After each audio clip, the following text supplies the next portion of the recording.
Halo guys, Assalamualaikum warahmatullahi wabarakatuh. Kenalin, nama saya Agi Jaya Mahendra. Saya dari Kalimantan Timur, sedang kuliah di Moscow State University of Railway Engineering di Permos. Saya sebagai tim media kreatif Permira Moskow ya. Nah, di sebelah saya nih ada siapa nih? Kenalin dong. Aku Rande Distira, sama dari Kalimantan Timur. Sekarang kuliah di Russian Transport University di tingkat kedua.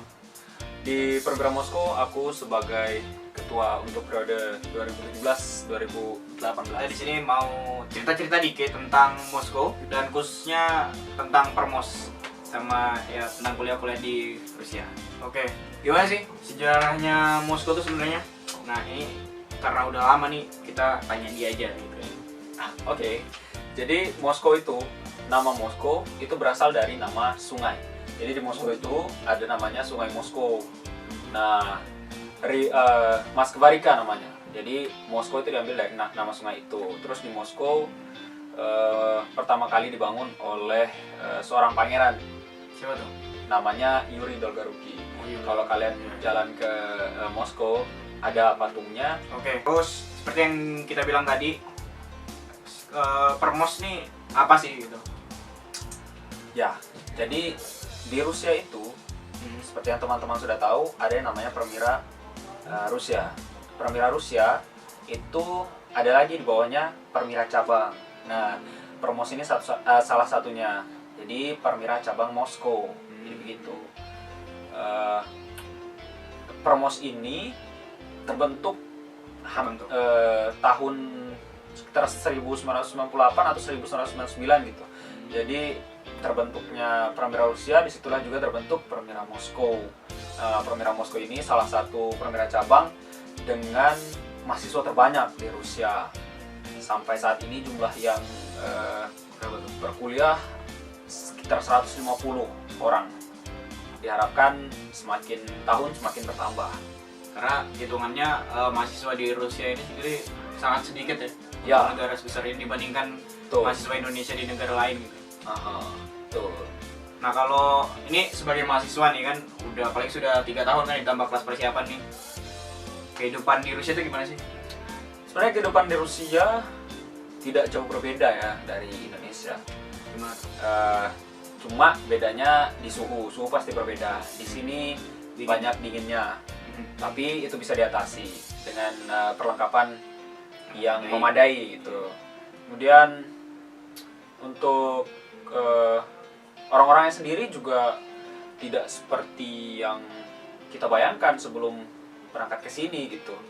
Yang kita bayangkan adalah orang-orang yang garang, cuek begitu, jahat seperti yang di film-film. Tapi tidak seperti itu. Mafia semua gitu. Iya, tidak seperti itu. Orang-orang Rusia juga seperti orang-orang kita, baik. Apalagi kalau sudah kenal. Kalau kita baik ke dia nampak baik ke kita gitu. Sama aja di mana-mana. Sama aja di mana-mana. Apa yang kita berikan ke orang itu yang kita terima gitu. Terus kalau apa? Itu kan secara luas nih. Nah, kalau teman-teman di kampus gimana sih? Untuk orang-orang di kampus kayak dosennya atau kegiatan kuliahnya itu gimana gitu? Kalau untuk kuliah sendiri sih so far so good ya. Gimana tuh? Maksudnya semua berjalan dengan baik walaupun ya bahasa Rusia, karena kami kuliahnya dalam bahasa Rusia gitu kan. Walaupun agak sedikit kesusahan di situ, tetapi semua bisa diatasi karena kita kan punya kelas persiapan. Dosen-dosen di kelas persiapan itu sabarnya bukan main. Jadi sangat Mereka tuh kayak guru-guru persiapan tuh semua tahu bagaimana cara bergaul dengan orang asing sih. benar sekali. Dibanding yang lain. Istilahnya seperti ibu lah di Univ saat kelas persiapan itu. Kemudian untuk perkuliahan biasa memang dimanapun ada kesusahan ya aku rasa. Tapi di dalam kesusahan itu ada kemudahan. Kalau apa kayak sebulan pertama itu nggak bisa nyatet apa-apa. ya, jadi Iya sih. 2 minggu pertama itu memang begitu, nggak dapat apa-apa pas seleksi ya, pas kuliah umum gitu. Ya kalau aku sih solusinya aku rekam, kemudian pas sampai rumah didengerin gitu harapannya. Nggak tahu ntar didengar atau kagak. Itu rahasia dapur ya. Oke, terus Kalau apa kan bayangannya wah kuliah di luar negeri itu kayaknya jadi apa ya impian cita-cita semua orang gitu, semua anak-anak Indonesia gitu. Kayak jalan-jalan atau tempat-tempat wisata gitu. Yang di Moskow tuh yang asik tuh apa gitu. Ya, Yang paling wah. sebenarnya kita itu sebagai anak Indonesia harus bercita-cita tinggi gitu. Gimana tuh?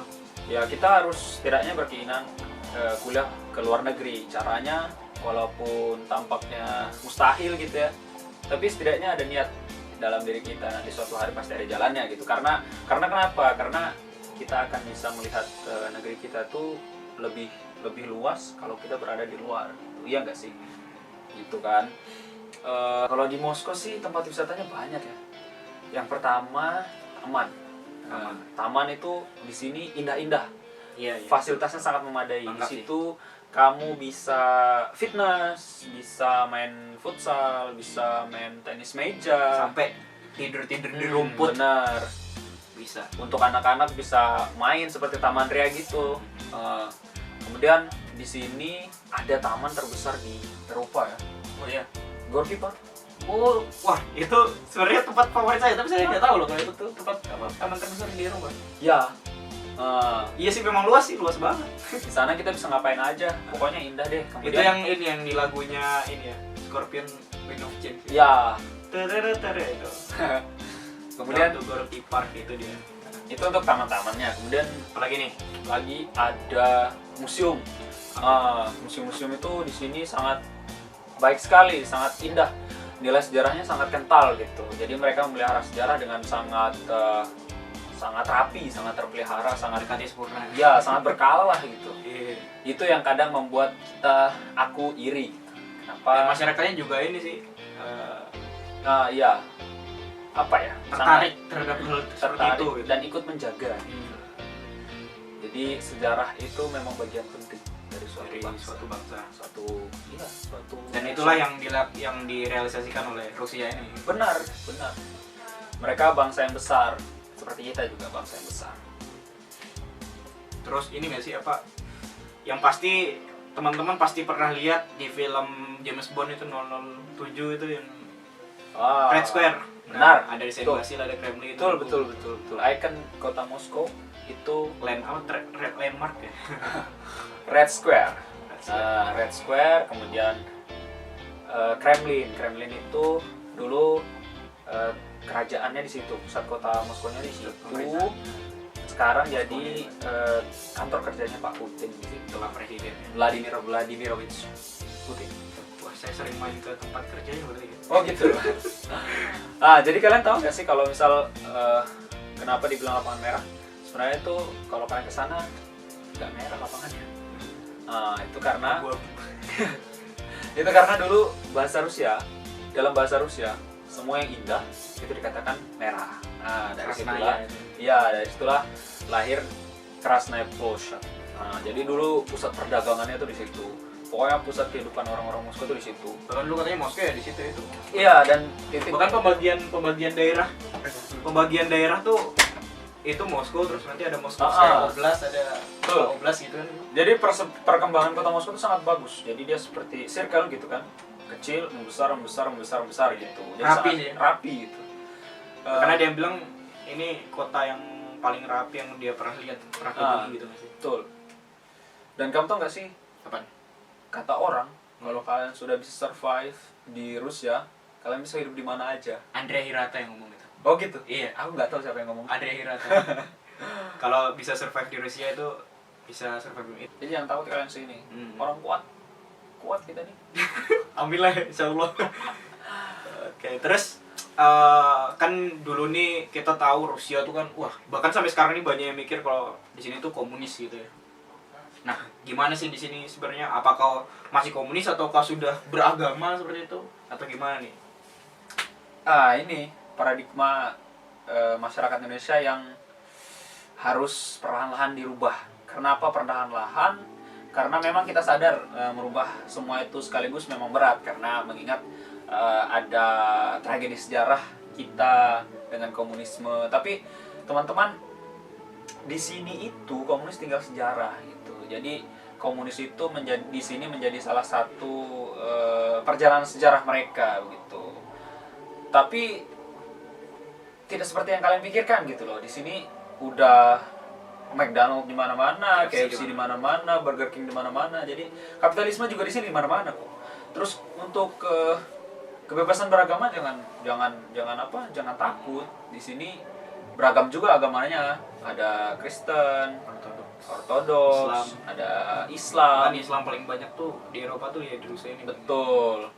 Masjid terbesar juga di sini. Betul, di Moskow. Terus bahkan dari politiknya sendiri kita pernah dikasih tahu Pak Dubes nggak sih? Kalau dari partai politik sendiri itu pemimpin partai komunisnya tuh bahkan sering ke gereja gitu. Iya, betul. Betul. Bahkan secara runtutan agama paling tinggi Ortodoks, kedua ateis, baru ketiga Islam. Iya. Islam 6, berapa gitu persen. Nggak kesusahan kalau untuk beribadah di sini. Masjidnya besar, bagus, indah. Ya jangan takut lah. Buang semua pikiran Rusia tidak beragama itu salah. Oke. Oh. Ini terakhir ya. Metro itu di sini metro diklaim sebagai metro paling indah sedunia dan terpadat nomor 3 sedunia setelah di Jepang sama di Korea Selatan.